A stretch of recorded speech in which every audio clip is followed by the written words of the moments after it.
Hello and welcome to HoldTheLine.com podcast episode 12. It is the Reviews Stupid. I am your host, Matthew Cross, also known as Dark1778. Myself and our guests will be discussing the review systems in place by various other gaming media websites and how our system here at HTL is different. So make sure you stay tuned. So before we get into the topic at hand, let's get into HTL news and community highlights. HTL article highlight is by Wastelander75 called I Am an Entitled Gamer. HTL goes to GamerCon. This is the big event that we are prepping for all year. So community, let's get your butt in gear, let's get behind this, and let's get some stuff finalized, shall we? HTL review system has been finalized also. So here's the breakdown. We have 5 categories on a 1 to 10 scale. Story, sound, graphics, gameplay, and the thing that makes our reviews different, customer care. So what better way to introduce the new system than with a dual review for the game Dishonored on the Xbox 360 by Wastelander75 and Noel. First, allow me to introduce our guests for this podcast. We have Breefolk. Hello. Trex. Greetings, my friends. And Vega-Goose. Greetings. What are some of the scales currently used by game reviewers to grade games, Bree?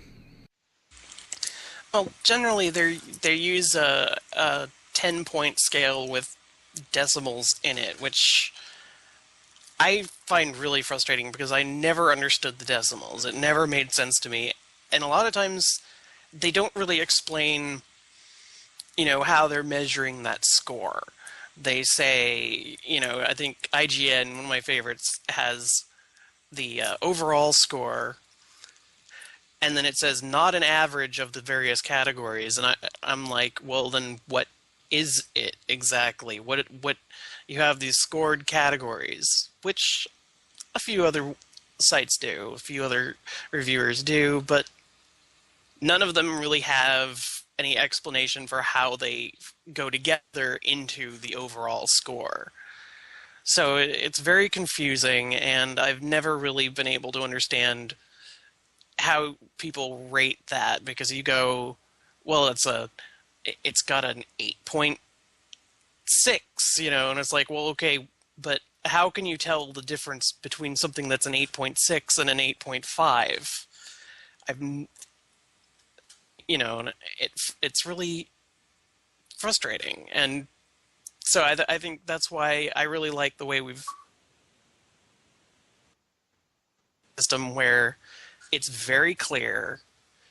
It's all based on 10 points for varying categories, and it's all just added up to a total of, I think, what was the total? About 50? And it's just, it's all very clear, and you can basically say it's losing points because of this, that, and the other thing, So I think that system is a lot better than just the 10-point whatever system. Yeah, I definitely agree. As far as the HTL system, for those that don't know what our review system is structured like, we have more or less it's sound, gameplay, graphics, story, and the specific section that we deal with that makes our reviews different is what we call customer care. Does the game ship with game-breaking bugs? Does it, what's the company's customer service aspect of giving their game? Is there day one DLC? Is there online passes, etc., etc., etc.? And that is how a section that we grade that is different from your your 1 to 10 scales, your 1 to 100 scales, your 5-star scales, whatever scale you want to use. And within those 5 categories, we do a 1 to 10. And we subtract from the 1 to 10 ratio depending on good, bad, or indifferent. And we give reasons why we actually subtract. But for those that want on a 10 point or 100 point scale, I recently did the Witcher 2 review. I gave it a 42 out of 50. For those that want it on a 10 point scale, that's an 8.4. For those that want it on the 100 point scale, that's an 84. So that's just something that makes HTL's review system different than, say, IGN's or Gamespot's. Trex, why there such a wide-ranging way of reviewing games, with the systems that are implemented for game review sites like Gamespot, IGN, Game Trailers? They all use something different. Oh, that actually goes with the view of how to review things anyway. You have some that actually believe that a 10-point scale is more logical. Some that believe that a 5 scale is more simple and in your face. It's all in these terms of trying to be unique and trying to get the scores down. At least I want to believe.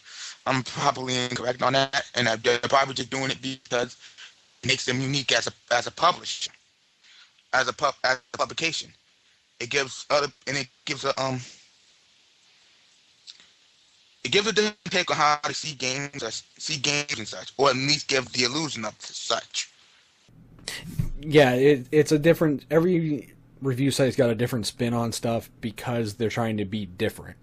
G4 does the 5-star system as opposed to, say, GameSpot, which does a 10-point scale system, or IGN, which does the same. The difference between GameSpot and IGN. GameSpot does half-point intervals on the 10 scale as opposed to IGN, which is, anywhere with 1 to 10 with a decimal point in between. It's just a way to be different. And that is something that I find rather annoying because they just want to be different. You can be different and still have a logical scale. Like, I don't know how many times I've seen a G4 review, or what won't soon be G4 anymore, but they base a game score off whether or not they like it, which gets me into the next point.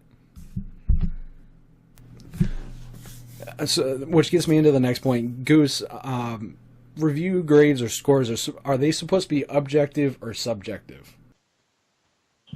Reviews and reviewers should always be as objective as possible, but there's always going to be some bias, as every review is based off the reviewer's opinion.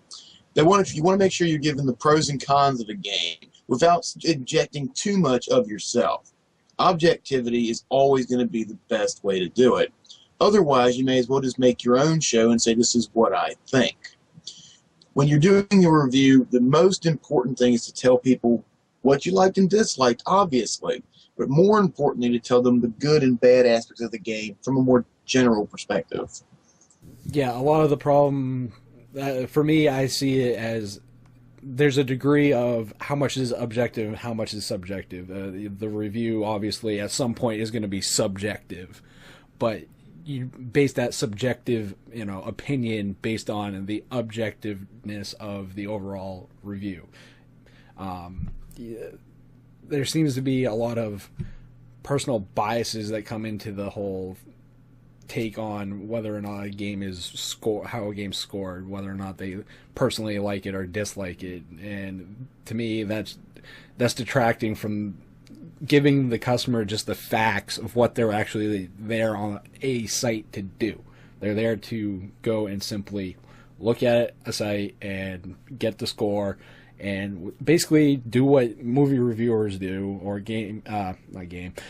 music reviewers do. Do I want to buy this? And we don't get a lot of that from game review sites. So as an open question, do you feel that reviewers are far too often pushing their own biases into a score? Yes, I do. There are many reasons why they mind. You have I want to say, for an example, sometimes they'll get somebody who hasn't even played the game before, or is not a fan of the series. While this is good for objectivity, sometimes it can come a bit biased if they don't know the actual structure of the game, or how it's supposed to be played. The Legend of Zelda Skyward Sword comes to mind. I think it was the GameSpot review that did it. It's probably one of my least favorite reviews from GameSpot, and mostly because doing the review had absolutely no personal connection with the series, and had brief history of bias against motion controls in general. Even though Skyward Sword is my least favorite of Zelda series, I still think that was unfair in some extent.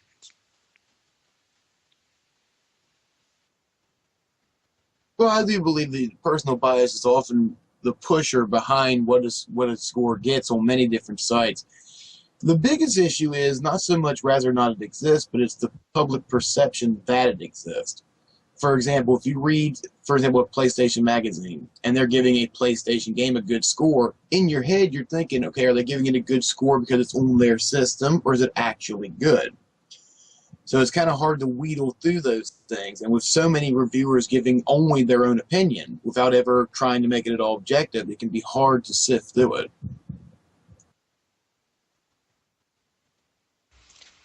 Well, I have some kind of weird views on it because, first off, I want to say that I think some degree of bias is a good thing because, like Trax said, it really, knowing the context of the game, knowing the background of the series, gives a lot of understanding towards knowing whether or not it stays true to the series that it's from. So, if I'm a fan of said series, I will want to be, I will want to put my foot forward and say that, yes, I think this is, living up to the series, or no, I don't think it really is, and varying opinions on that. On the other hand, again, it does need to be largely objective because you can't really, it's difficult to separate out whether or not a person is giving their own personal opinion on something and whether or not something is just, how good is the quality? Does it compare to other similar types of games? Is it a gameplay that, does the gameplay frustrate you? Generally, yeah, I think a lot of people put way too much bias, and Yeah, I agree with you guys. To suggest that there are no personal biases when someone does a review is, quite frankly, foolhardy to do it best. However, a reviewer is doing the best part of their job and doing their job the best when they are being as objective as possible to get to the subjective point of their job, which is to give their personal opinion. Now, does having a personal bias to, say, a series like the Persona series, which is quite out of left field game series for some, but at the end of the day, having someone with experience with that series is probably helpful. So again, personal biases it's kind of a double-edged sword on where you actually go with it, though, because having someone who's a fanboy or fangirl or what have you is detrimental to the score in the same note as well. So with that question of whether or not reviewers are objective or subjective, that brings into the question their credibility as a whole, given the way that they are potentially being paid to give their opinion. And the way most game sites are run and are paid for are by game publishers advertising on those particular sites. Do you guys think that that particular practice can potentially affect a game's review score? Well, honestly, I think it almost at this point, it doesn't even matter if it affects the score or not. The perception is there so much that there is a sort of tainted trust between readers and reviewers. And, it's like, you kind of have to wonder whether, even if that corruption is not there, even if it isn't there, the trust is so thinned at this point that you almost cannot expect someone to believe it if you told them that it's perfectly clear. It's like the perception of it being there is bad enough to make it so that even if it's not really there, it doesn't really matter because you're not doing enough to dissuade that belief. And you really can't expect people to trust your publication if they believe that you're not giving an honest review.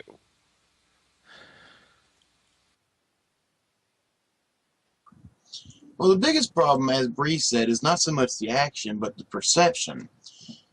As long as people believe that there's the bias based on your advertising, the only way it's going to make it any different is if you go out of your way to prove that you're not under said company's heel. Now, there isn't many ways to do that, honestly, other than just taking one of their games and just ripping it to shreds. But unless it needs to be ripped to shreds, that brings to mind a whole other bias. So while I do believe it happens, I don't believe it happens near as often as we perceive it to happen. He is absolutely right in that regard. It does not matter whether it's true or not. The fact is, it's there. You can't get rid of that stigma. It's like when you realize that wrestling is fake as a child. You can't get rid of that stigma. It's impossible. And it's crappy because some of these reviewers might actually be honest reviewers who really likes the game that they play, but it's just so much stigma around the company that they're in. Like with the Jeff Gerstmann incident, Robert Florence. All these guys have been who have been very honest with their opinion, and it just ever since those two came along, the whole review, the whole planes of video game journalists has become a downhill spiral, and it's mostly for how I wouldn't say it's not the advertisement fault because you can't get rid of it. That's par for the course. If you're making a magazine publication for games, you have to target the advertisement to a gamer that you know about the product. It'll help you in the end. It'll help the company and make money. Again, that's the name of the game. The problem is that they associate themselves way too closely with them, and it creates that stigma. Yeah, Trex, you bring up a good point with the Jeff Gerstmann and the Eurogamer stuff. Gerstmann got fired from CNET, or CNET fired Gerstmann because, for those that don't know, CNET owns GameSpot. But Gerstmann got fired because he gave Kane Lynch, was it Deadman, a bad review. Well, par for the course, games are bad anyway, so I hate to break it to you, you might advertise on the site, but just because you're going to advertise doesn't mean you're going to get that 8, 9, or 10 that you're looking for on your Metacritic or your whatever your review aggregator you're looking at. So publishers and the game media have pretty much set themselves up to be in the position they're in. Gamers as a whole, I think, don't all think all sites are like that, but like the perception's there, and there's nothing you can do to really get rid of it because it's been known to happen. Though it only takes one or two to completely cloud an entire field. Hate to break it to you, when the relationship is seen as too close and cozy with your PR aspects, when you're a reviewer and you're paid by them essentially to give an opinion on one of their products, why wouldn't you softball it? It ends up being the question, which gets me into the next topic. Trex, what do you think has caused this issue of mistrust with like major game review sites like IGN and GameSpot from a gamer's perspective? I've actually think I've said this already. It's not the fact that they're getting these advertisements for their reviews, but because they're just too freaking close. Like with GameSpot, with Jeff Gerstmann review, like we just said, that Gameless was heavily advertised advertised out the ass. It was everywhere. Boop, bad review. Because of that, Idols, I think it was at the time, just got real pissed and just decided to spot him off, or got him spotted off. It's because of stuff like that, and how much they associate themselves with the actual publishers who give them these advertising dollars, that put that stigma into people's heads. Same with the Eurogamer incident. When Rob once called out all those guys who were getting free deals from Square Enix for the Tomb Raider game, for posting about I think it was the Tomb Raider thing. I could be wrong, but one of them actually ended up getting reviewed to be as a former worker there, as a former worker for Squaresoft and Idols at the time. And it gives, even if he wasn't gonna give it even if she was gonna give it an objective review, and she ever reviewed it, the problem is she associated herself too closely with it, and it sends a bad message. I understand that all these companies need these advertisement dollars and go on ahead, but again, distance yourself from the company that give you the advertisement dollars. Like with any newspaper publication, you don't see them too closely associated with anything that they advertise. I think the issue for what started this really goes back a ways. I don't know if anyone's old enough to remember when the channel G4 first launched in 2002. You saw reporters and reviewers who actually looked what we would expect gamers to look like. They acted like we'd expect gamers to act like, so we could relate to them. Whereas nowadays, you go on sites like IGN and things, and you see the people here don't act like what you would expect a game reviewer to act like. They more act like Trex said, they more act like cheerleaders for the companies. And that can be confusing because you don't know where people stand individually. You only know, well, the company thinks this, so is that what they think? And it's hard to separate the two. Whereas back in the day, you saw somebody, you could trust that what this person said was correct. I mean, today, as far as the reviewers that I can trust, we have the people here at HTL and Angry Joe, and that's about it. We seem to have lost that wide breadth of reviewers who you can trust completely every time.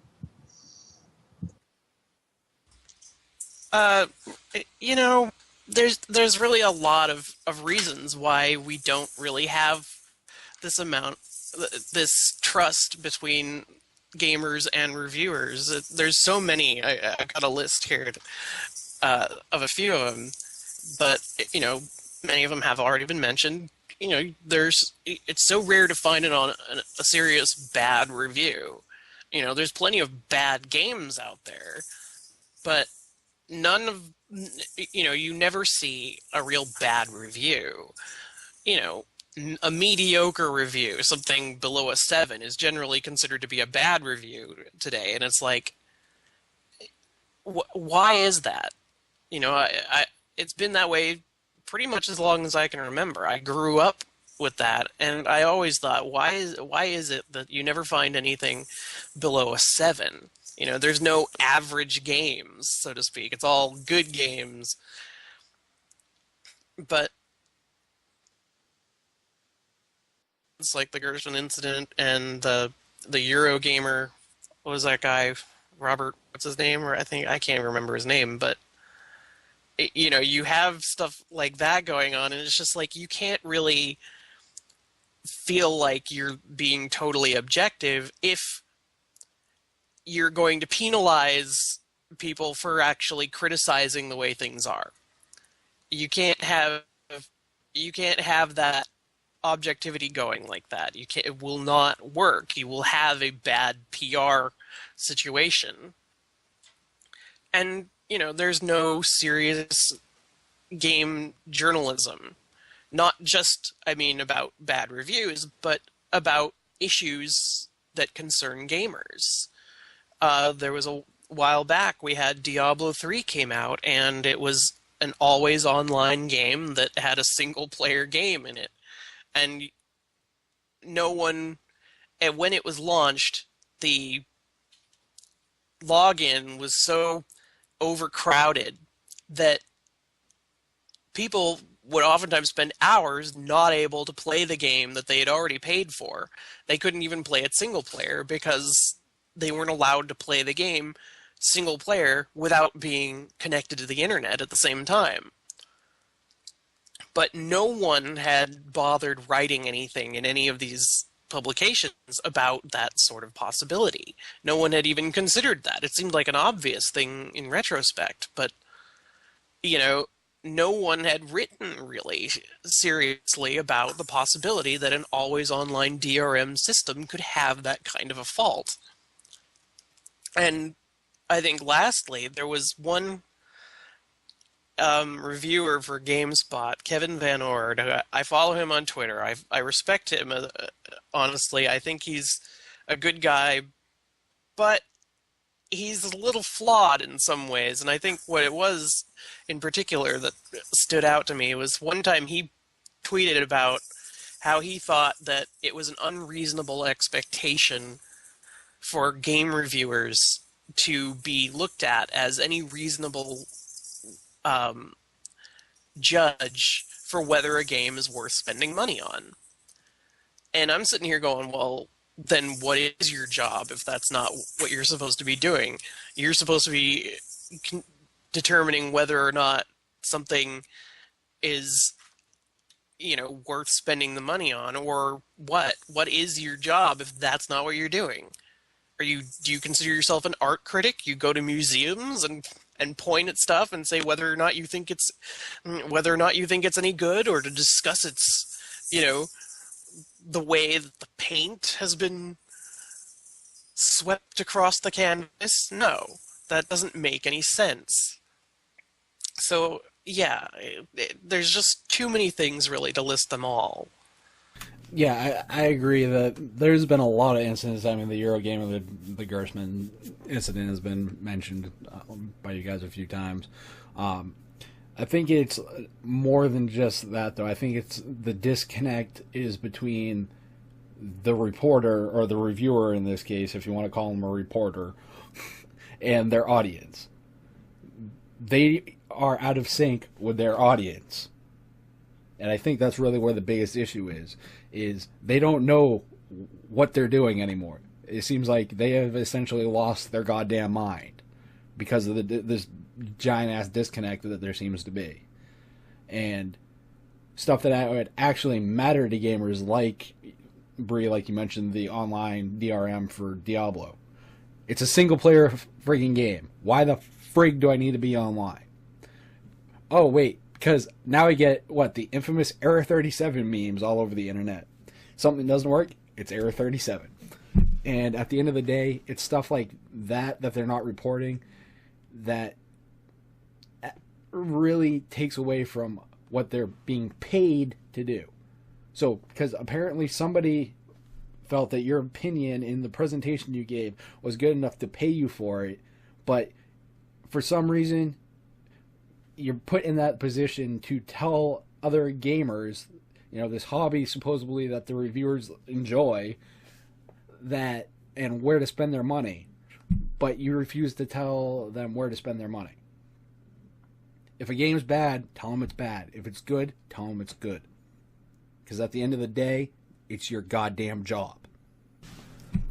So if it's their job to do reviews and they're not doing them, and there's this disconnect, what ways can there be to actually fix this disconnect that there seems to be, and fix the issues that gamers are finding with reviewers?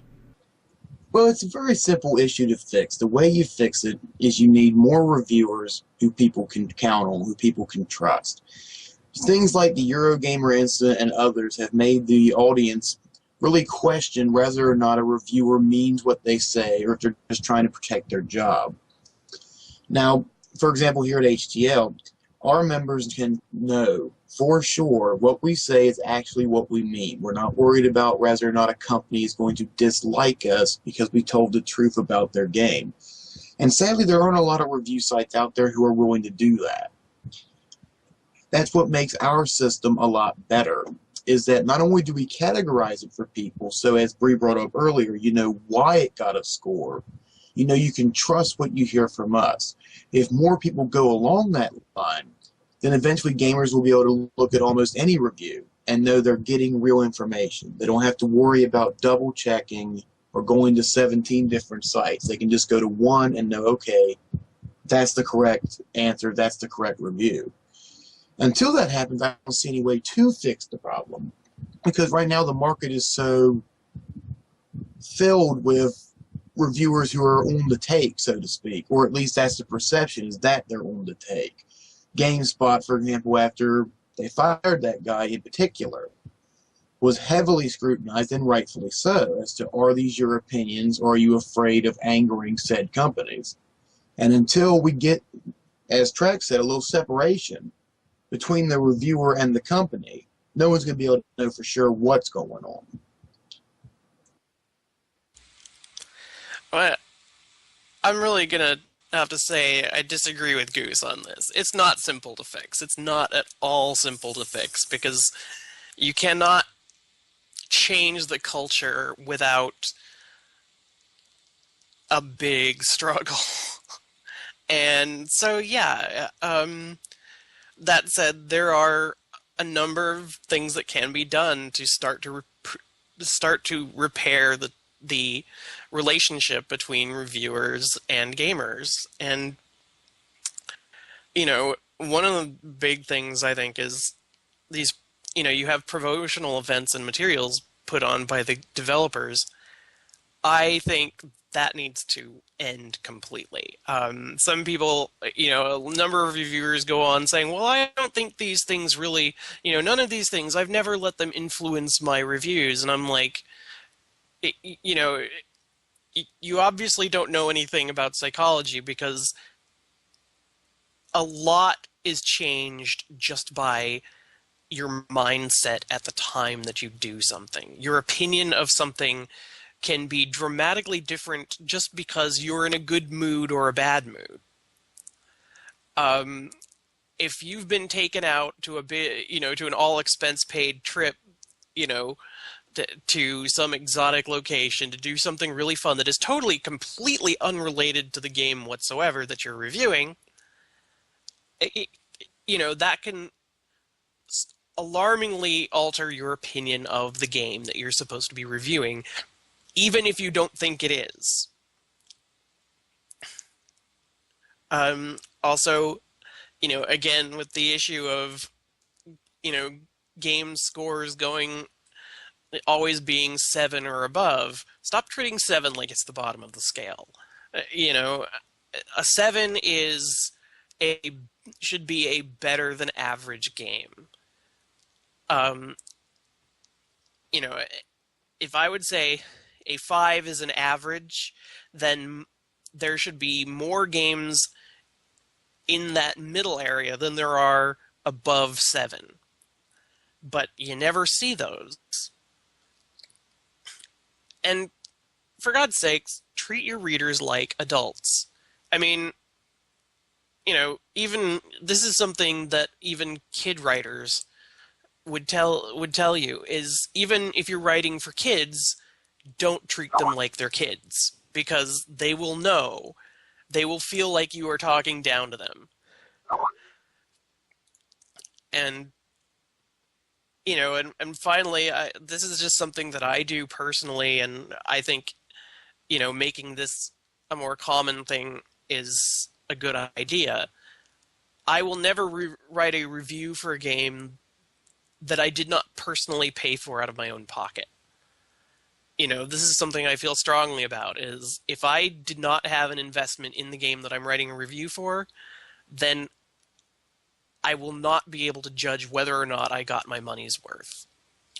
And I think that that's you know, obviously not everybody can be held to that standard, but I personally think that that is one gesture that can be made to repair the relationship between reviewers and gamers. Vega, she has a point. It might sound easy to do by design, but it's a long freaking road to go. On her point about video game reviews, XPlay made a very good point when they actually debuted the 5-star system. I think it was I think it was Morgan Webb who said anything below the 5 in most 10 scales sucks anyway. Like Bree had said, it shouldn't be like that. They should really come across. They should really come across as 5 being the average, anything below that is below as such, with 10 being the highest. But again, my problem is, why can't they just let their writing do the talking? A full written review is much more. It might be a lot more longer to read, but it's more in your face, more to the point, and it's easier for for the reader to actually get get the point of the writing instead of looking at the score and judging off that. That's all that number almost there for, just for a selling point, just for somebody to sell you the game. Now back to what I was saying. Now back to what you were saying about all these meetings and such with reviewers and publishers. That goes along with these video game publications separating themselves from these video game publishers. There should be, like you said, there should be no those special events where they review the games in this lavish hotel with a 60-inch LCD screen and a copy of the game that they choose. No, again, even if it doesn't affect their personal views of the game, it gives off the perception. It gives off the perception that they've been bought off. All these little hashtag this, just to hashtag this for a free PS3, that has to go too. Anything that connects the video game, the magazine publishers with the video game ones, they need to be split apart. Period. Yeah, I agree. To Goose's point, I agree that there are some very few ways that we can actually fix the issue. Bree, you probably mentioned the best one was stop having them go and actually play the game on these, publisher dime, all expense paid trips. I think those are probably to anybody that says those don't soften your stance on a company, they're full of crap. I mean, Trex, you bring up the same point, is the connection between the publishers and the review sites has to be severed to a certain point. There has to be some type of actual reporting objectivity being done. And what we have now ain't it. How do we fix it? It's quite simple. Reviewers, be objective. You're being paid to be subjective, yes, but to a point, your job is being objective. Be objective to that point where being subjective is what is needed. Use your brain. Are you gonna trust somebody that is being paid for potentially by a publisher? Probably not. Are you gonna go buy a car if KBB or Kelly Blue Book is reviewing it and they own it because they were given it?